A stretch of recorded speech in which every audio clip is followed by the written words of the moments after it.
오늘 우리가 볼 하나님의 말씀은 역대상 22장 7절에서 8절 말씀입니다. 다윗이 솔로몬에게 이르되 내 아들아 나는 내 하나님 여호와의 이름을 위하여 성전을 건축할 마음이 있었으나 여호와의 말씀이 내게 임하여 이르시되 너는 피를 심히 많이 흘렸고 크게 전쟁하였느니라.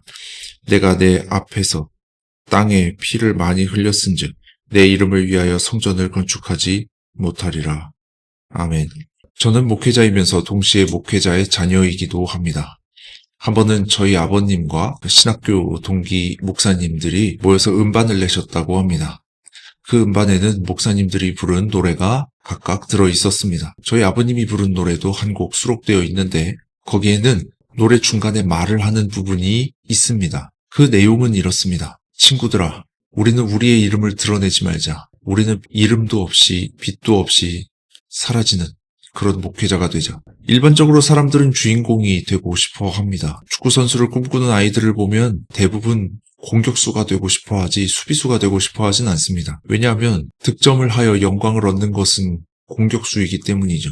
공격수를 지망하는 사람들이 많아서 수비수가 귀하다고 합니다. 다른 분야도 마찬가지죠. 저는 지금 담임 목사로 사역하고 있습니다마는 얼마 전까지만 해도 저는 큰 교회 미디어 담당 부목사였습니다. 어떤 분이 저에게 물었습니다. 혹시 그 교회에서 무슨 사역을 담당하고 계십니까? 그래서 제가 미디어 담당이라고 하자 그분이 저를 안타깝게 바라보셨습니다. 저는 속으로 생각했습니다. 미디어 담당이 뭐 어때서? 미디어는 사역도 아닌가? 이처럼 사람들은 어떤 일을 하던 주된 역할과 보조 역할을 나누고 그 역할에 따라 급을 정해 놓습니다. 주된 역할은 높은 급에 있는 사람이, 보조 역할은 낮은 급에 있는 사람이 하는 것으로 그렇게 여깁니다. 하지만 하나님의 나라에서는 어떤 역할이든 다 중요하죠. 오늘 우리가 읽은 말씀을 한마디로 정의하면 다윗은 성전을 짓지 못할 것이다 입니다. 다윗은 성전을 지으려고 했습니다만 하나님이 그것을 허락하지 않으셨습니다. 하는 수 없이 다윗은 성전을 지을 재료만 준비하였습니다. 말하자면 다윗은 주인공이 되기 원했으나 하나님은 성전을 짓는 일에 있어서 다윗을 보조 역할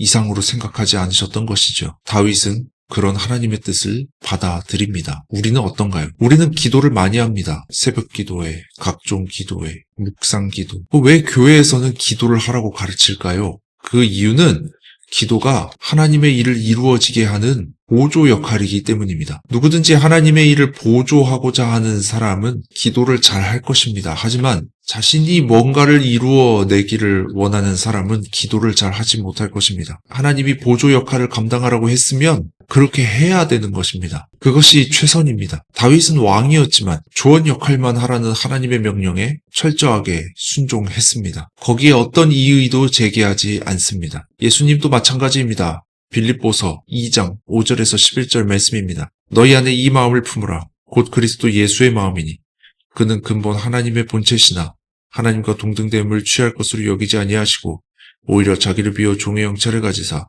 사람들과 같이 되셨고 사람의 모양으로 나타나사 자기를 낮추시고 죽기까지 복종하셨으니 곧 십자가의 죽으심이라. 이러므로 하나님이 그를 지극히 높여 모든 이름 위에 뛰어난 이름을 주사 하늘에 있는 자들과 땅에 있는 자들과 땅 아래에 있는 자들로 모든 무릎을 예수의 이름에 꿇게 하시고 모든 입으로 예수 그리스도를 주라 시인하여 하나님 아버지께 영광을 돌리게 하셨느니라.